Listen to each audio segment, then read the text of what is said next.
আসসালামু আলাইকুম ভিউয়ার্স, রেহেনার রান্নাঘরে আপনাদেরকে স্বাগতম। আশা করি দেশ ও প্রবাসে যাই যেখানে আছেন আল্লাহর রহমতে ভালো আছেন, সুস্থ আছেন। আজকে আমি আবার একটা দারুণ মজার রেসিপি নিয়ে চলে এসেছি। আজকে আমি টমেটোর চাটনি করে দেখাবো। এখানে আমি টমেটোগুলোকে পরিষ্কার করে ধুয়ে আমি কেটে নিয়েছি। আমি এভাবে 1 ইঞ্চি সাইজ করে কেটে নিয়েছি। এখানে আপনার 2 কেজি টমেটো আছে। তাহলে চলুন কথা না বাড়িয়ে কিচেনে যাওয়া যাক। চুলায় আমি কড়াই বসিয়ে দিয়েছি, গ্যাসটা আমি অন করে দিয়েছি। এবার আমি দিয়ে দেবো তেল, সরিষার তেল। আমরা যেহেতু চাটনি করছি আমাদেরকে অবশ্যই সরিষার তেলটা ব্যবহার করতে হবে। এখানে আমি 1 কাপ সরিষার তেল দিয়ে দিলাম। এখানে 3টা মরিচকে আমি মাঝখান থেকে ছিঁড়ে দিয়ে দিলাম। আমি দিয়ে দেবো 1 চামচ 5 ফোড়ন। আমি এবার 5 ফোড়নটার ফোড়ন উঠিয়ে নিব। 5 ফোড়নটার ফোড়ন উঠে গেছে। আমি এবার দিয়ে দেবো রসুন। এখানে আমি একটা বড় রসুনকে আমি কুচি করে নিয়েছি, আমি দিয়ে দিলাম। আমরা যেহেতু চাটনি করছি, চাটনিতে রসুনটা বেশি দিলে খেতে খুব ভালো লাগে। আমি এবার রসুনটাকে ব্রাউন কালার করে ভেজে নিয়ে ফিরে আসতেছি। রসুনটা আমার ব্রাউন কালার হয়ে গেছে। এটা সরিষার তেল, সেজন্য বোঝা যাচ্ছে না। আমি এবার টমেটোগুলো দিয়ে দিলাম। এবার আমি ভালো করে নেড়ে চেড়ে দেব। আমি এখানে দিয়ে দেব 1/2 চামচ মরিচের গুঁড়া, 1/2 চামচ হলুদের গুঁড়া, স্বাদ অনুযায়ী লবণ।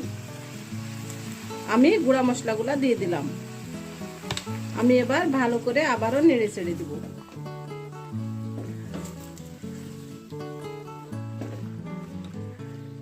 এখন আপনার শীতের সময় বাজারে অ্যাভেলেবল টমেটো পাওয়া যাচ্ছে। আপনারা টমেটোর চাটনি, টমেটোর সস সবকিছু বানিয়ে ফ্রোজেন করে রেখে সারা বছর খেতে পারবেন। আমি এবার ঢাকনা দিয়ে ঢেকে সিদ্ধ করে নিয়ে ফিরে আসছি।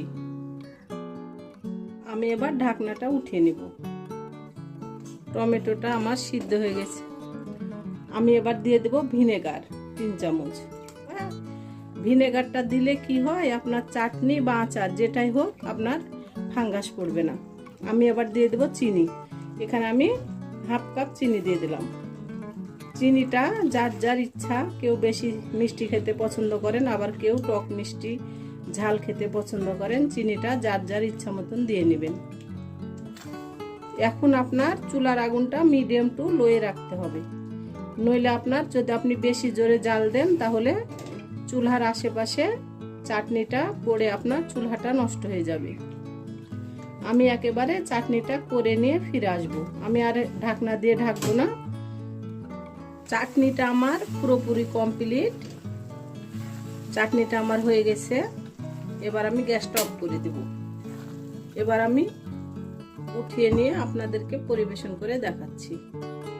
হয়ে গেছে আমার পরিবেশন করা। আশা করি আমার রেসিপিটা অবশ্যই ভালো লাগবে। যদি ভালো লাগে তাহলে আমার চ্যানেলটিতে লাইক, কমেন্ট, শেয়ার করতে ভুলবেন না।